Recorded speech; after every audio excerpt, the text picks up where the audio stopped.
When I'm using shell voicings, I'll start with the bass note and the melody note. Let's say the root is C, and the melody note, let's say we have the ninth. And then I'll place the third and seventh inside the chord. And there's various positions we can go with. We could do third and seventh like this, or we could do seventh and third like this, or we could even do third and seventh up here. Now, what it usually comes down to is just visually, I want to see an even distribution of the notes. I don't want to see anything unusual like this, or this feels very top heavy, and this would feel very bottom heavy. No, I want to distribute the notes as evenly as possible, and in this case, this would be my preference.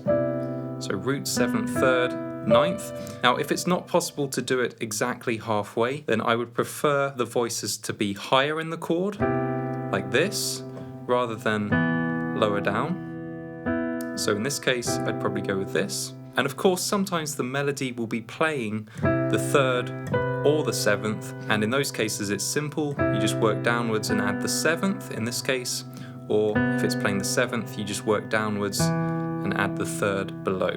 So let's take this method and apply it to Misty. First chord is E flat major 7, and the melody note is D. Which scale degree is D? Well, it is the major 7th of E flat. So how am I going to voice E flat major 7?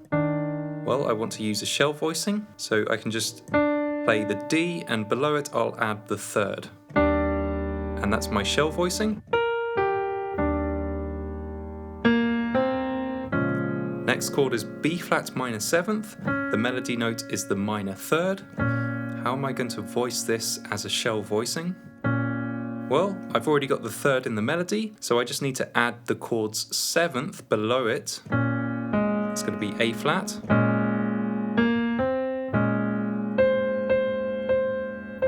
Next chord is E flat dominant 7, and the melody note is C.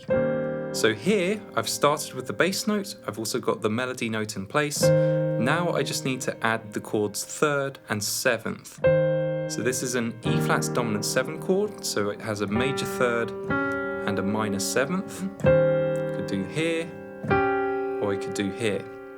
This is too bottom heavy of the chord. I've got this huge leap from the voicing up to the melody note. Now I'd rather it be a bit more top heavy, so I'm going to go with this.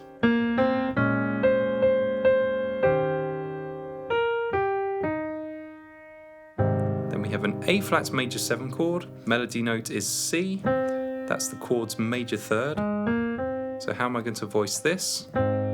Well, I just need to add the chord's 7th below it, and that's the major 7th. So it's going to look like this. So far, shell voicing,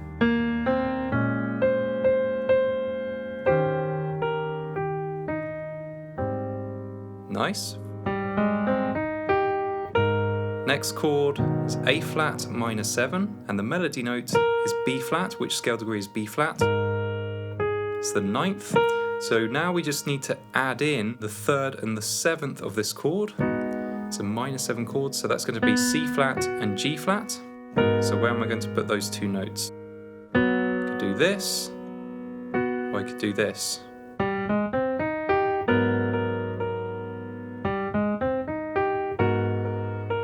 I like the second one because the first one was a bit bottom heavy. I don't like to see a huge leap between the voicing and the melody note, so I'd rather play it like this.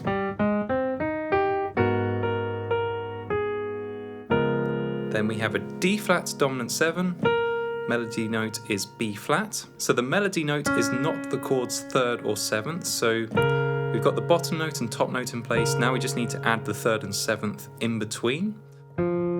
Do it like this, but that's a bit too bottom heavy, so we could also do it like this. I would rather play this. I'd rather it be on the upper side.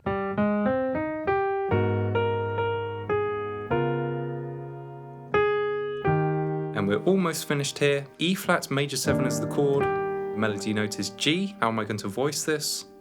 Well, I've already got the major 3rd as my melody note, so I just add the major 7th below it. So that's my shell voicing. C minor 7, melody note is the minor third. Again, just add the minor 7th below it. F minor 7, melody note is the minor third. Again, just keep repeating the pattern. Add the minor 7th below it. And to end, we have a B flat dominant 7, and I can play the melody note is a D. I can voice this as a shell voicing, major third, 7th below it. And a quick arrangement tip when you're holding a chord for a while.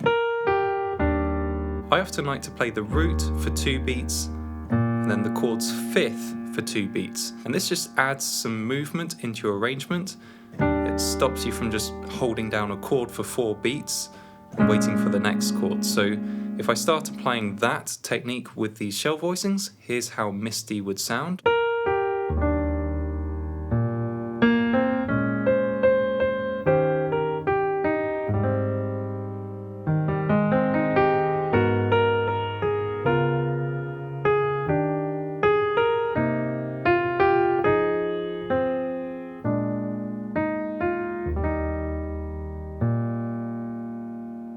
Now, if you want to learn more jazz piano chord voicings, I've actually written a free ebook for you. It's called the Chord Voicing Guide. You can download it for free at the link below.